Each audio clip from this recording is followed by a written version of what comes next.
Assalamualaikum warahmatullahi wabarakatuh. Waalaikumsalam warahmatullahi wabarakatuh. Selamat pagi teman-teman. Pagi. Pertama-tama marilah kita panjatkan puji dan syukur kehadirat Allah Subhanahu wa taala yang telah memberi rahmat kepada kita semua sehingga kita dapat berkumpul di ruang kelas ini dalam keadaan sehat walafiat. Sebelumnya perkenalkan, nama saya Faisal Ramsani. Saya ditugaskan untuk menjadi moderator dan ada pun anggota kelompok saya yang bernama Saya Joni Tama sebagai pemateri. Oke, langsung saja ke materi yang pertama yang akan dibacakan oleh Joni Talma. 21. Pendahuluan latar belakang. Sumpah Pemuda adalah satu tokoh utama dalam sejarah pergerakan kemerdekaan Indonesia. Sejarah lahirnya Sumpah Pemuda bermula dari Kongres Pemuda 1 yang digelar mulai tanggal 30 April hingga 2 Mei 1926 di Batavia, Jakarta. Namun Kongres Pemuda 1 berakhir tanpa hasil yang memuaskan. Selanjutnya digelarlah Kongres Pemuda 2 yang digagas oleh Persatuan Pelajar Indonesia atau PPPI. Sumpah Pemuda merupakan keputusan Kongres Pemuda 2 yang diselenggarakan pada tanggal 27 sampai 28 Oktober tahun 1928 di Batavia. Latar belakang munculnya Sumpah Pemuda sebenarnya muncul dari gagasan penyelenggaraan Kongres Pemuda kedua yang berhasil dari Perhimpunan Pelajar Indonesia.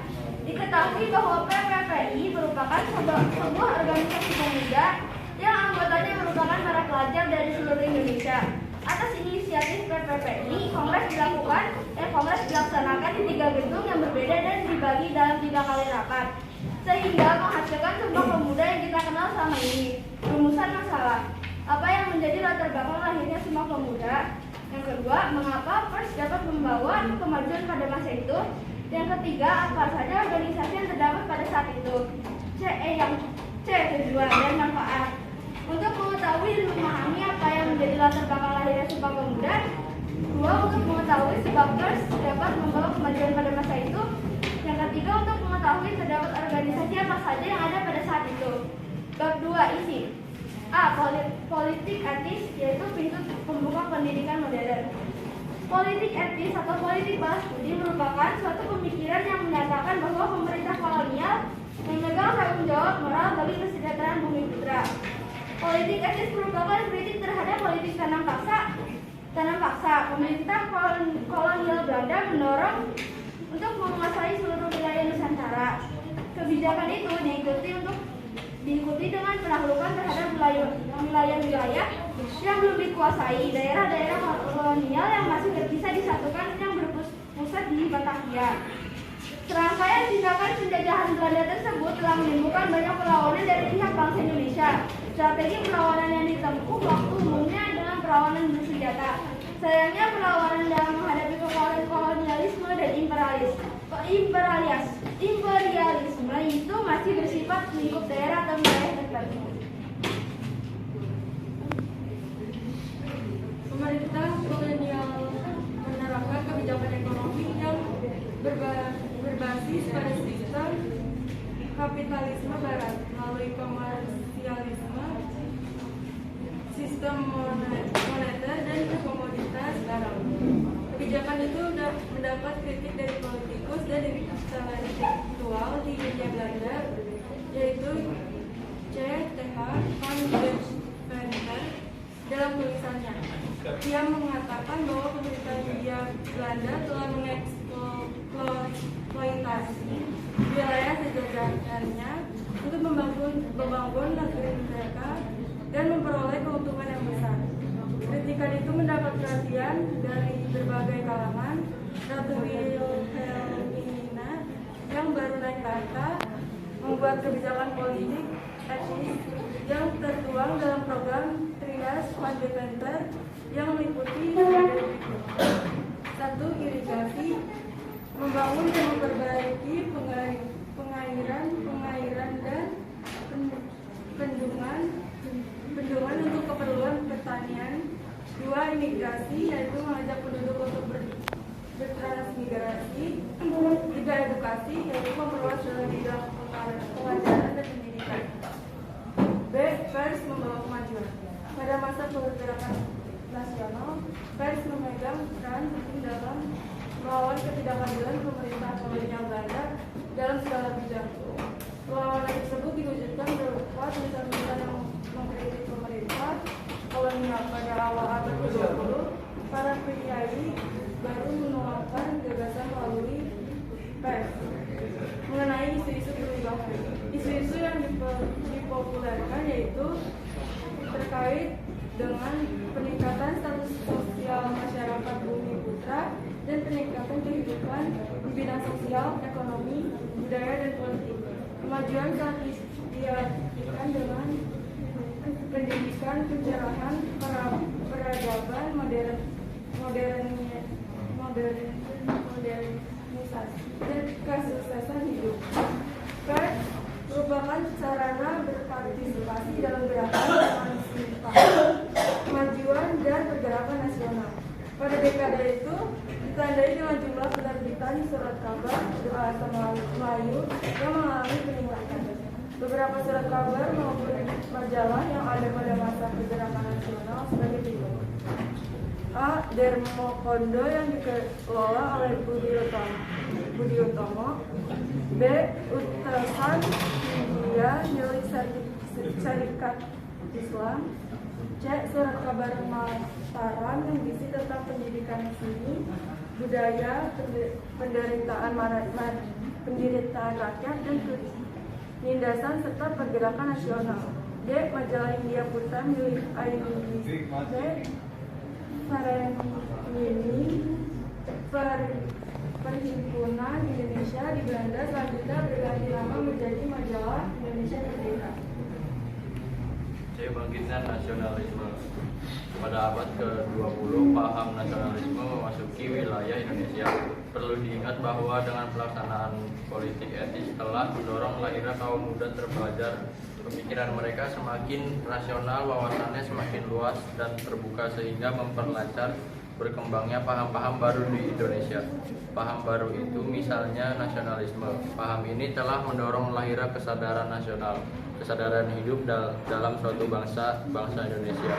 Kesadaran ini kemudian mendorong untuk merubah dan menyempurnakan strategi perjuangan bangsa yang selama ini telah dilakukan. Pada periode awal pergerakan kebangsaan telah muncul organisasi Budi Utomo atau BUMU yang bersifat sosio-kultural. Organisasi ini didirikan oleh Sutomo Gunawan atas rintisan Wahidin Sudiro Husodo pada tanggal 20 Mei tahun 1908. Tujuannya untuk mengumpulkan dana guna membantu kaum Bumi Putra yang kekurangan dalam menempuh pendidikan. Organisasi yang berikutnya adalah Sarekat Islam. Lahirnya karena adanya dorongan dari R.M. Tirtowadi Suryo, seorang bangsawan, wartawan, dan pedagang dari Solo. Tahun 1909, ia mendirikan perkumpulan dagang yang bernama Sarekat Dagang Islam.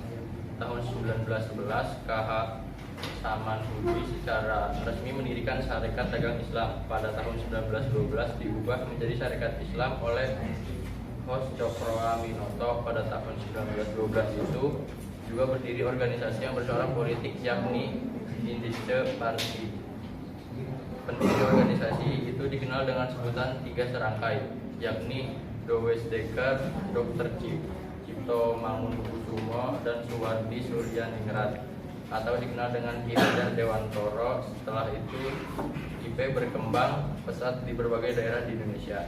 Dari bidang keagamaan misalnya ada Muhammadiyah yang bersifat modern yang didirikan Ahmad Dahlan pada 18 November 1912 di Yogyakarta. Tujuannya antara lain memurnikan ajaran Islam sesuai dengan ajaran Al-Quran dan Hadis. Tindakannya adalah mengajak hal yang baik dan mencegah hal yang buruk. Kemudian muncul organisasi Nahdlatul Ulama. Organisasi ini didirikan pada tanggal 31 Januari tahun 1926 di Surabaya. Pendiri organisasi ini adalah Kiai Haji Hasyim Asy'ari dan sejumlah ulama lainnya. Tujuan organisasi ini terkait dengan masalah sosial, ekonomi, dan pendidikan.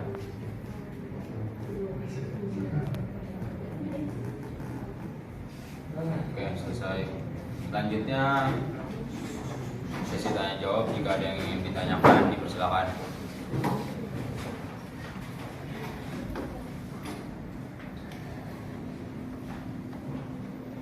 Ya, karena Renjiro. Silakan Ren. Assalamualaikum warahmatullahi wabarakatuh. Waalaikumsalam warahmatullahi wabarakatuh. Saya Kana Renjiro dari kelompok 5 ingin bertanya, yaitu kapan dilakukannya Kongres Pemuda 1 dan 2? Apa yang dilakukan? Kapan dilakukan? Makasih. Ayo, ada lagi yang ingin bertanya? Saya Helena Fidelis dari kelompok 5. Saya ingin bertanya, jadi apa pengaruh dampak dari timbulnya Sumpah Pemuda bagi masyarakat Indonesia? Terima kasih. Dan didiskusi. Oke, saya akan menjawab pertanyaan dari Kanaya Renjiro.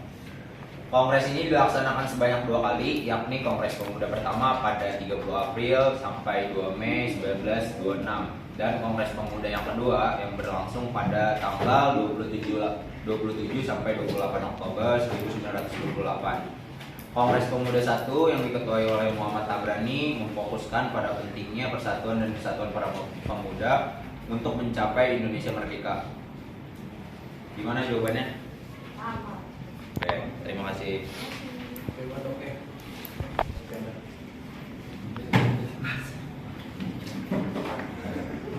Ini saya akan menjawab pertanyaan dari Helena. Jadi pengaruh Sumpah Pemuda yaitu bukti bahwa persatuan dan kesatuan bangsa harus dijunjung tinggi demi mewujudkan cita-cita bangsa, yaitu kemerdekaan Indonesia. Gimana? Jelas? Jelas, terima kasih.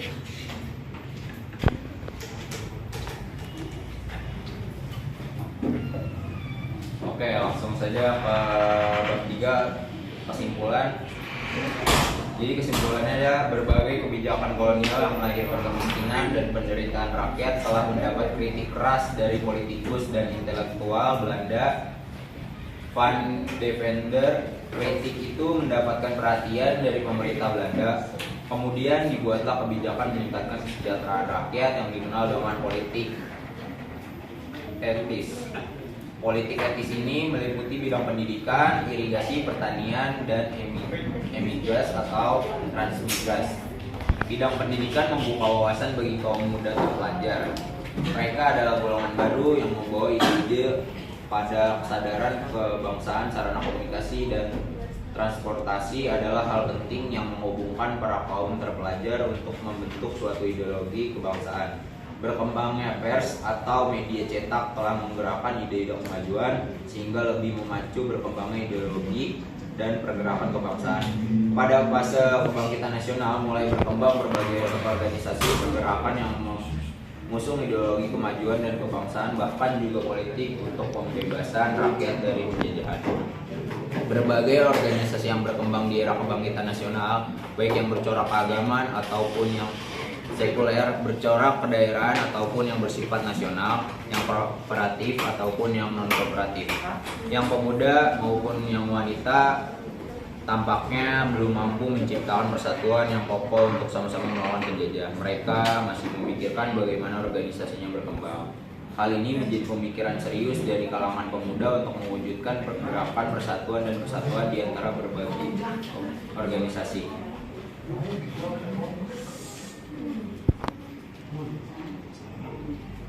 Dan selanjutnya saran, kita selaku generasi penerus bangsa seharusnya tetap melanjutkan perjuangan para pejuang sebelumnya, karena membangun tidak semudah meneruskan. Oleh karena itu, sudah semestinya kita selaku pemuda harus mengisi waktu dengan melakukan kegiatan positif seperti belajar dengan giat, ikut memperingati kegiatan 17 Agustus, mengikuti kegiatan gotong royong dan sebagainya. Mungkin itu saja presentasi dari kelompok. Mungkin sekian presentasi dari kelompok 7. Ya, semoga bisa bermanfaat bagi kita semua dalam melakukan kegiatan belajar mengajar. Terima kasih atas perhatiannya. Wassalamualaikum warahmatullahi wabarakatuh.